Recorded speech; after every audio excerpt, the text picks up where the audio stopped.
Hey, this is Thurman, Clean Freaks Podcast. Hey, thank y'all. We got a special guest today. We are here at Soul Restaurant. We are interviewing John Smith from John Smith Marketing. And John, if you would just tell us a little bit about yourself and your business and everything. All right, I'm John Smith. I'm of John Smith Marketing. I'm a native Nashvilleian, been in Nashville all my life. I handle marketing promotion for many different companies and businesses and universities and different things like that. Also, I'm a printer. Also own Soul Restaurant, and I'm also in the entertainment business. I do a lot of major promotions and concerts and music festivals. That's awesome, man. We really appreciate you letting us interview you and everything for today. Really appreciate that. And if you would, how long have you been in business?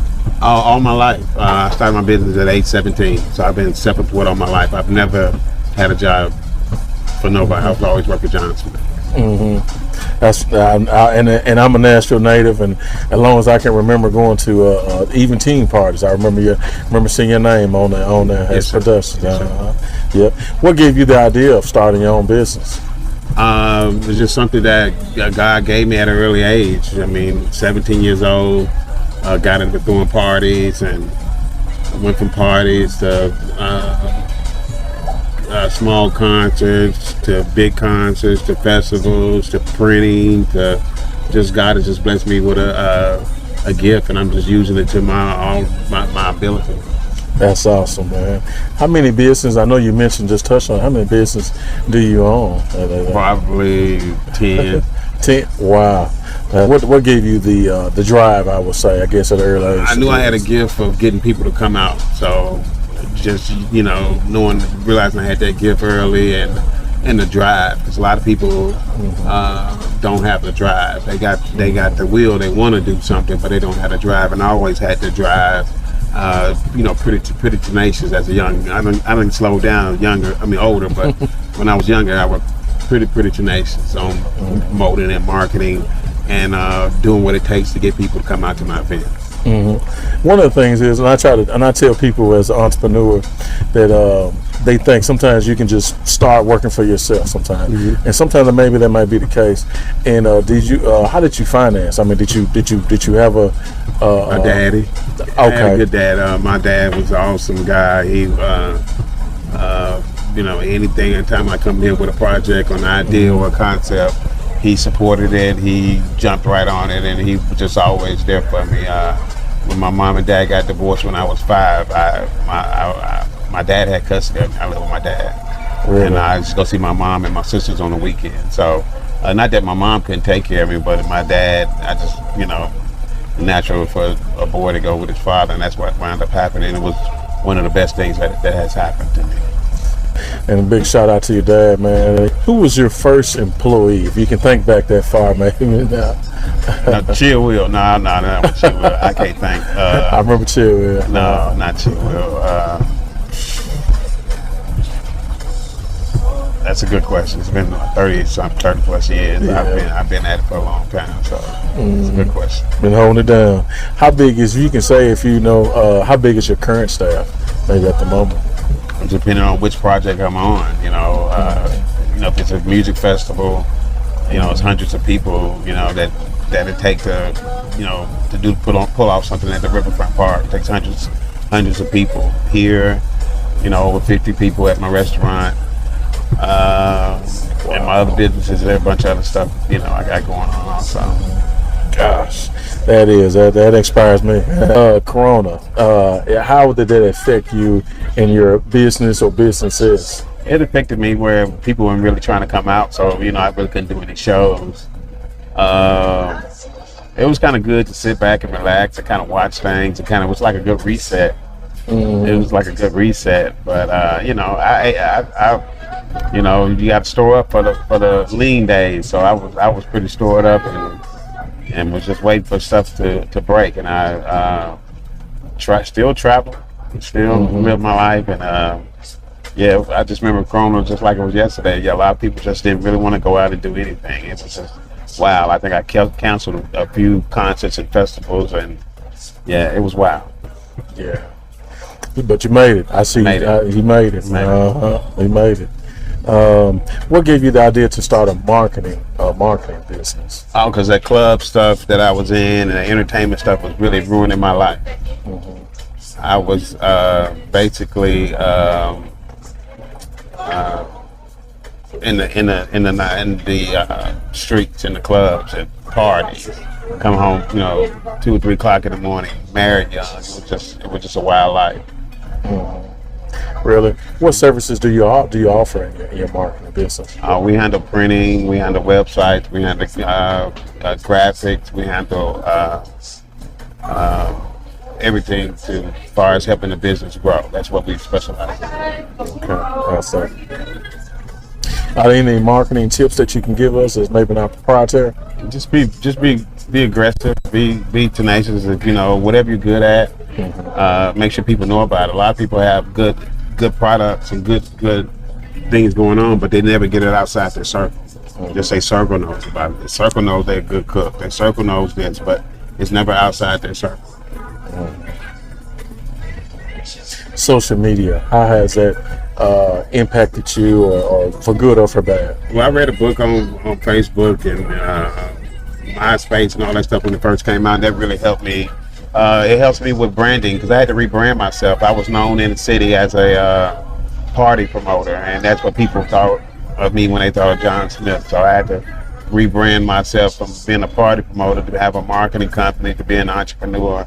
And I'm still in the process of branding myself as a successful business person. People see still, whatever they think or whatever. I'm really successful. I'm really doing well. Very successful. 20 to 60 years old. I know they definitely has hurt your name. So every major artist that came out in the 90s, I either brought them to town or dealt business with them. Everybody from Tupac to Master P, who's Master P's a current friend. We talk a lot, but I'm just been real heavy in the music and the entertainment business. I was featured in the 2008 Rolling Stone magazine. It was an article about Kanye West and Jay-Z, and they featured me in the article. But yeah, man, that is really that says a lot. That definitely says a lot about your work, your ethics, and what you have done. And you can maybe tell us about for as entertainers. I just think I really owe my success to my grandmother. I had a praying grandmother. My grandmother was a woman of faith, and I believe that I'm living out her prayers now. She's not with me now, but I believe that she asked God, take care of John, take care of him, and whatever. And God is making do on all His promises. And I'm just living a movie script life. My life is like a movie script. The things that I'm able to do, the places I'm able to go, people that I'm able to associate with, and I'm still young. That's just the crazy part about it. And it's just stupid. I mean, I wouldn't change anything. My downs. I mean, I had ups and downs. Life is wild, but I wouldn't change anything. Gotcha. Like you said, still young. Got a lot more to do. Got a whole bunch of stuff. Is there anything you can tell us maybe for your future plans? I mean, it's restaurant business stuff is fun, so I might do some more of this. But really, big music festivals is one of my passions, and I handle printing. So I printed 1 million signs for Bernie Sanders when he ran for president. A lot of people don't know I'm a major printer, so I handle all his printing when he ran for president, and when Stacey Abrams ran for governor, I did all her signs and T-shirts and printing, and I currently do most of a lot of the elected officials around the state and around the country's printing. So I'm a big time printer. Man, that is awesome, man. That says a lot.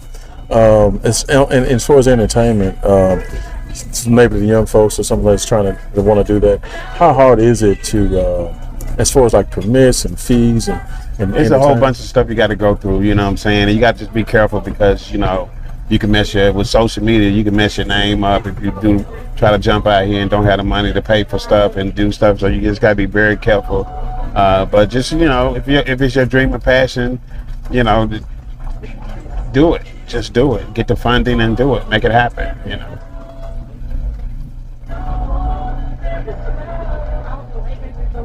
And I know a lot of people want to know is as far as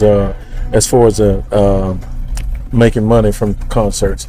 How does that work as far as on your end? Is it, we hear a lot about back end. Well, in order to be in the kind of business I'm in, when it comes to concerts, these artists want money. They want money and they want their deposit before you even do anything. So before you make anything or do anything, people want their deposit. For example, if Lil Baby's $500,000 to book, you got to send him a $250,000, $250,000 to book him. But the good thing about that, if you do it at Bridgestone or whatever, 18,000 seats, and we can just use 10,000 seats. If 10,000 people give you $100, that's $1 million. Okay. So you give Lil Baby his $500,000, and you walking away with $500,000. So but you got a lot of other expenses. It's more to it. But you got to have the $250,000 to send him to get him to come, and then you got to have his $250,000 when he get here. So it's and today I have a concert.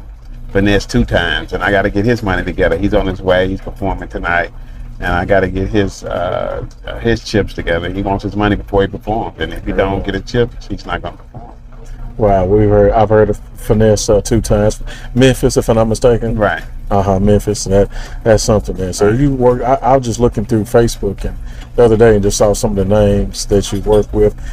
Some of my generation, maybe the BBD, New Edition, Keith Sweat. I remember, and a lot of these concerts I've gone to personally myself. Yeah, all of them. Yeah, currently in February we have Nelly and Shanti and a bunch of shows. But yeah. We Star Lifestyle. I mean, well, it's like when I say a movie, it's like a movie script. Okay. When I say a movie script, I'm, the islands and the trips, and God has blessed me with like material things, so I have a lot of material things. So it's just a blessing, to be able to pick and choose what you want to drive and do stuff. It's just a blessing, be able to, designer stuff, what I'm saying? I'm into that, and my mom's into that, because I guess it made me into a lot of people. My dad is not, but I'm into Louis and Gucci and all that stuff, so I got tons of that stuff. Tons of Mercedes, G-Wagons, S-Classes, and all that stuff, so it's just a blessing. You work hard. Yeah, I work hard for it. Yeah. You work hard for it. Yeah, no car notes, but I work hard for it, yeah. Hey, man. Blessed. Dave Ramsey was different. Yeah. Yes, you work hard for it, bro. Yeah.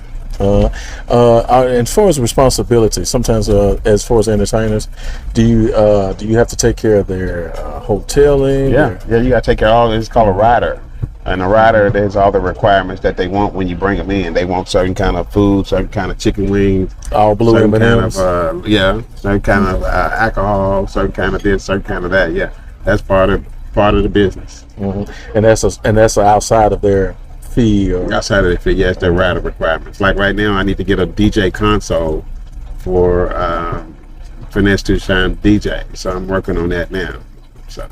Wow, we ain't gonna hold you too long here. What gave you the idea to do the concerts as far as It's just the next level from, I mean, when I left Whites Creek and went to TSU throwing parties, there was a dude named Sean Combs at Howard in DC, a couple of years older than me, but he was throwing parties at Howard in DC, and you see where he is now. You know what I'm saying? Puff Daddy. Yeah, Puff Daddy. He was a party promoter at Howard. That's how he got his name, and who knows what God has in store for me. Amen. So as we here at your restaurant, beautiful decor, we're going to show some B-roll a little later, but what gave you, I would say, what inspired you for the name? So, well, I'm a traveler. I'm a real traveler. I go everywhere. I'm out of the country next week. I go everywhere. So I see places. I eat at nice places. And Nashville does not have anything really, really nice that's not country. So I wanted to bring some soul to Nashville, and this is what I did for the city. And I know where the city is going. I read the paper, and I see the stuff online, things that are happening in Nashville. So I'm positioning myself and this business and my other businesses for the growth of Nashville. So I can't wait till Nashville blow up, and then I'm trying to figure it out and get in. No, I got to be already positioned. That's like me trying to go to New York City or Atlanta or Detroit and trying to bogart my way into there's people there that are already established. So I look at me and I look at you, the people who are in our industry. As a city grow, we're going to grow with the city.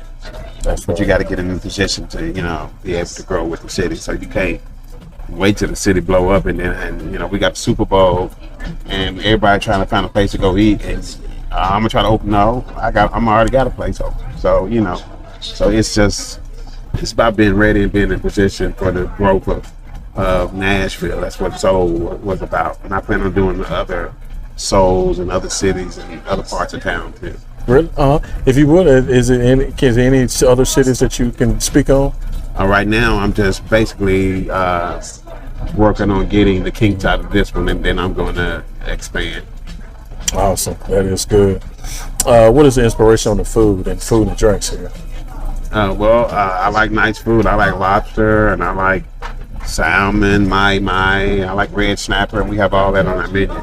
Oh. Yeah, we got great lamb chops, steaks, great chicken pasta, salmon pasta. We got great food here.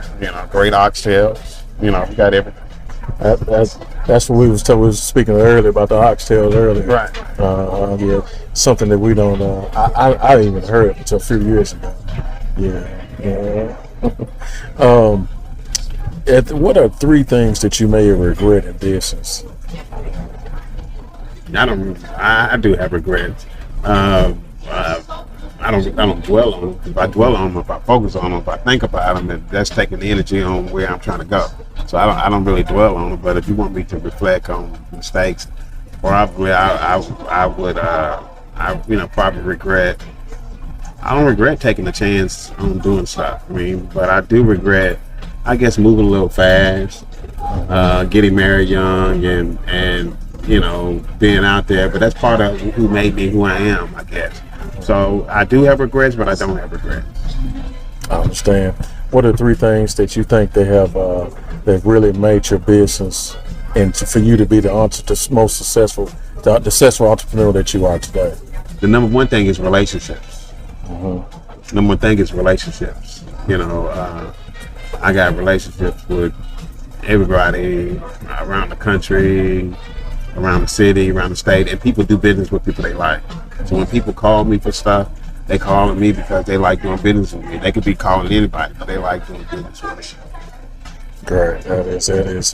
What are some of the challenges that you've had for you to obtain success, to the success that you have? Well, if you make a mistake, if you do something in business, and I hate to be in business now making mistakes. I made all my mistakes pre-internet. Mm-hmm. My big mistakes, Yeah. But now, a young man out trying to do something or whatever, he takes the chance and jumps out and try to do something. And if it don't go well, probably gonna be either on, the news. They got the thing in Nashville called Scoop. You're probably gonna be on whatever. It's gonna be really hard for you to recover. You know what I'm saying? But if Scoop was out back in the day when I got bitten, I probably been on Scoop 10 times, 15 times, and I probably, people would have, whatever labeled me and broke me off, whatever. But like I said, I had a praying grandmother, so it's, I'm God's child. So can't nobody stop what God. Who can stop God? Amen. If God has put His hands in my life and put me in a position I am, and hey. Your grandma, I loved your grandmother, and I'm honor your grandmother by blessing you. So can't nobody stop that. Nobody can stop that. Nobody can stop that. You can't be stopped. God, who can stop God? Nobody. That's why I look at it. Amen to that. So any young entrepreneurs, we're going to make mistakes, and just you gotta be careful these days though, because all this stuff, negativity is going to really deter you. With the internet and social media and Facebook and whatever, and people's posts or whatever. So yeah, it's crazy, man. But it is what it is. It's good, take the good and bad. I have thousands of followers on johnsmithmarketing.com. I think I'm over 35,000 followers on my Facebook page, johnsmithmarketing.com, and I got tons on Instagram. So I got a lot of people that follow my page, and I have nothing against social media. Amen. What are 3 people that inspire you to be the entrepreneur that you are today? I would say BB Winans is really one of them. BB moved to Nashville when I was like 16 years old. He started going to my church, Born Again. And from there, the church started my grandma's living room. The grandmother I keep talking about it started in her living room. Yes. Okay. Yeah, the pastor's my uncle. So BB started going there, and I was doing the sound at the church. And BB and his wife started liking me, and like, hey, and they like kind of took me in, and like, hey, and I was on tour with the Winans, and I was like his play son. Him and his wife play son. I stayed with them a couple of summers, and I traveled with them, and I met Whitney, and all these people hung out with Whitney, and all these stars that they were with, and I was just part of the family. So that early exposure had a lot to do with, wanting to be in the industry, and and me and him are close to this day. He called me, and I'm there for him. If I need something, I call him. But he's happy I'm successful. I'm happy with him. So who else as far as entertainment? BB is really big. There's a guy named Eddie Johnson. Eddie Johnson was a guy that did T-shirts, but he also was a big promoter. And he taught me the streets. He taught me how to hit the streets. I was a guy when he did the big shows and the plays. I was the guy that hit the street, and that taught me how to really hit the ground running, and how to get the word out pre internet and social media. That's good. What are 3 books that you would recommend to a young entrepreneur that's trying to become successful? Well, I can think of one. Okay. And one of them is it's by Stephen Covey. It's the 7 highly habits of effective people. And one of them is one of the few of the 7 habits. One of them is begin with the end in mind.